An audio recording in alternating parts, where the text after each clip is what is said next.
Hello, superstars. I'm so excited to introduce you to another of the Thrive Factor archetypes. And this one, when we go alphabetically, is the second one of the 12, the Heroine Adventurer. So there's little hints about the archetypes in the images, and get the right angle here so the light's not shining too much on her.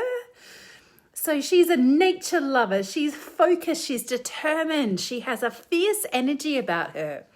So the Heroine Adventurer, often referred to her as the huntress archetype. She is here to do significant things in the world, as all the archetypes are. As I will also often say, there is no one archetype that I think is more powerful or more significant or more important than any other.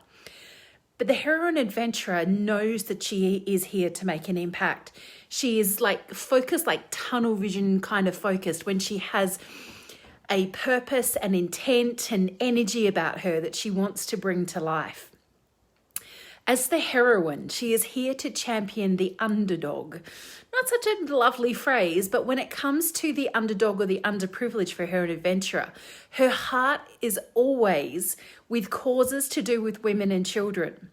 So if you caught the intro that I did to the Advocate Rescuer, you would have heard me talk about how she is an advocate, or often finds herself in an advocacy role with causes, but all causes. Her causes as a focus for an advocate rescue could be to do with people, with animals, with the environment. One of those or all three. Whereas when it comes to the Heroine Adventurer archetype, it really is very much for her a focus on the energy of things to do with women and children. So it's got a different vibe to that. So that will show up in her work, in her business. She'll have a real interest in women's causes. She may refer to herself as a feminist. She may say that she only works with women. Now, it's not every woman out there that only works with women who's going to have the Heroine Adventurer archetype. So other aspects about this archetype, the adventurer part of her, is that she loves to be out in the world, literally adventuring. But she does it on a huge scale. So I know of stories of heroine adventurers. I know heroine adventurers who they might tell you that they're going out for a walk or they're going out for a hike, but they're not just going around, around the local park or along the coastal path. They're going to trek for kilometers or miles, depending on where you are in the world. They're going to go hiking up the nearest mountain that they can find. They love to push themselves physically, and they are women that are physically capable.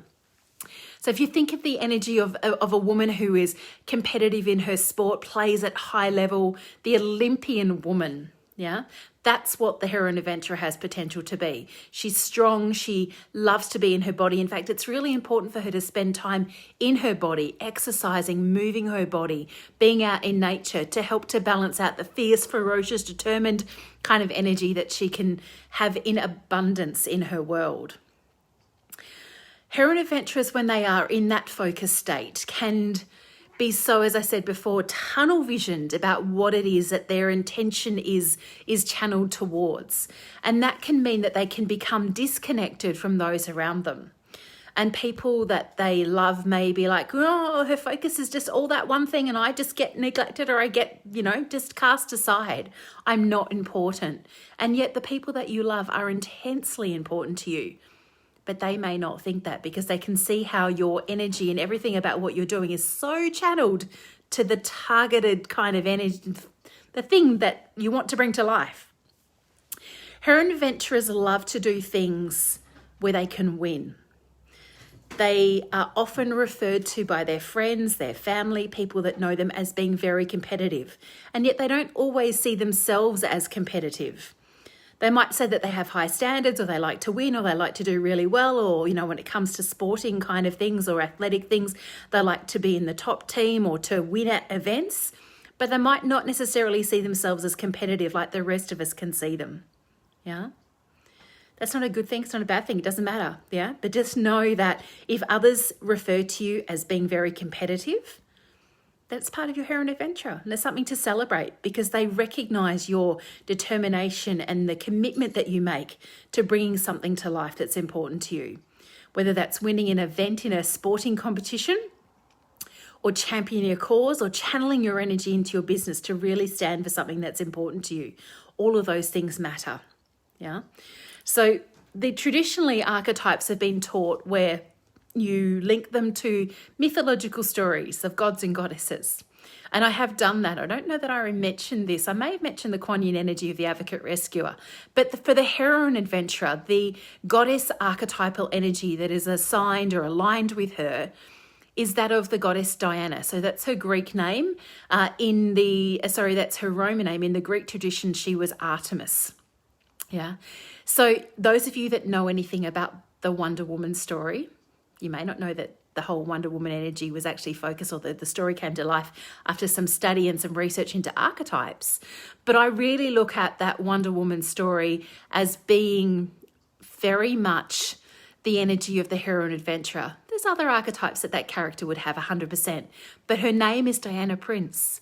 So there's also the mention of the goddess Diana. Yeah. Now she was a huntress, had a bow and arrow. And those of you that know anything about the Hunger Games stories or the Hunger Games movies, the key character in there, Katniss Everdeen, was also a huntress. Masterful with a bow and arrow, athletic, strong, fit, loved nature. That's the kind of energy of the heroine adventurer. They're also a woman who adores animals. They will often want to have many animals as pets. They may want to work with animals in different ways. They often say that they want to have dogs as pets. Now, not always. They can be cat lovers. They could be bird lovers. They could love something else. But they often talk about wanting dogs, but dogs that they can actually walk. My theory behind that is it gets them out in nature, gets them outdoors every day when they've got a pet dog that they adore, that they want to take outside and to get out into that fresh air. And it's a good grounding thing for them. As I said, it balances out that fierce, ferocious, intense energy that they can have, the huntress kind of energy. And it helps them to get back in their bodies, to be moving, to be remembering that they are physical and they are strong. And to also remind them that nature is a grounding energy for every heroine adventurer.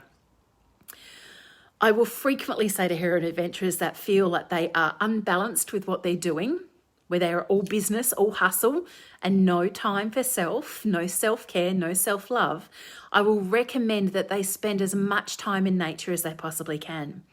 Whether you're a lover of the ocean or a lake or the river, whether you love the mountains or the wild plains of somewhere wherever you live, spend time in nature as often as you can. It's incredibly important.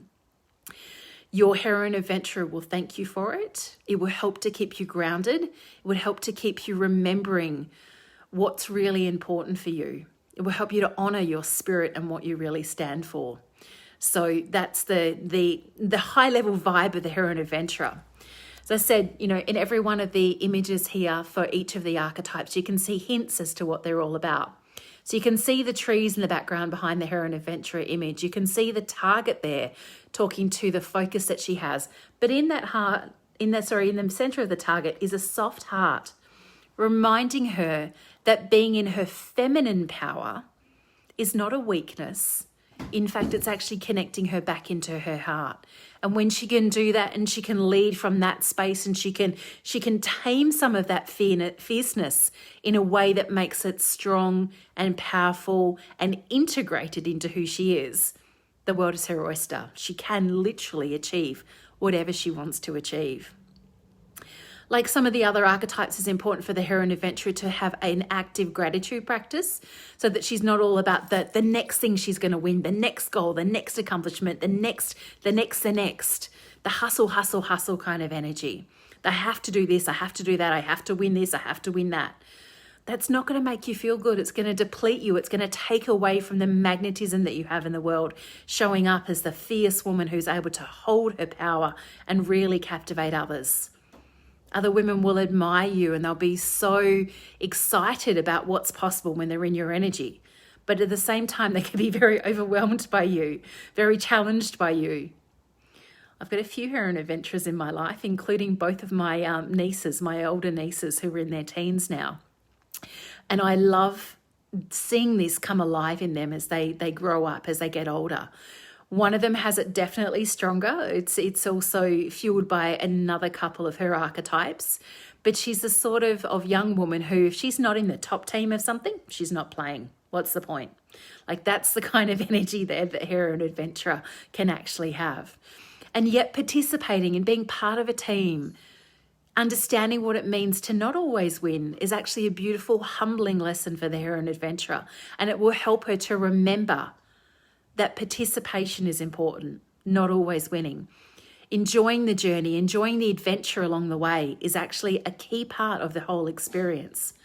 And when she can get into that space, she has so much more power in terms of the way that she can share that and be a guiding light for the women and children that she wants to support, particularly when that aligns with what she does in her business.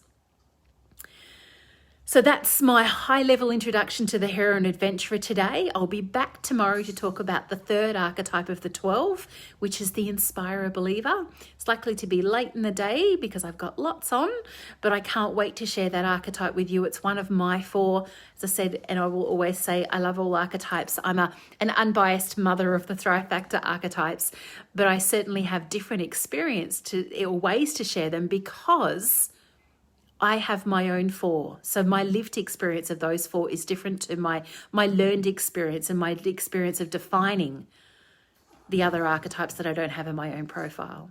So I'll be back tomorrow with the Inspirer Believer, and then we will keep flowing through the Thrive Factor archetypes from an alphabetical perspective. If you have any questions about them at all, please always ask. I'm more than happy to share anything I can with you to help you better understand these for yourself. So wherever you are in the world, whether it's morning or night or whatever, hope that you are safe and have a beautiful rest of your day. Thanks, everyone.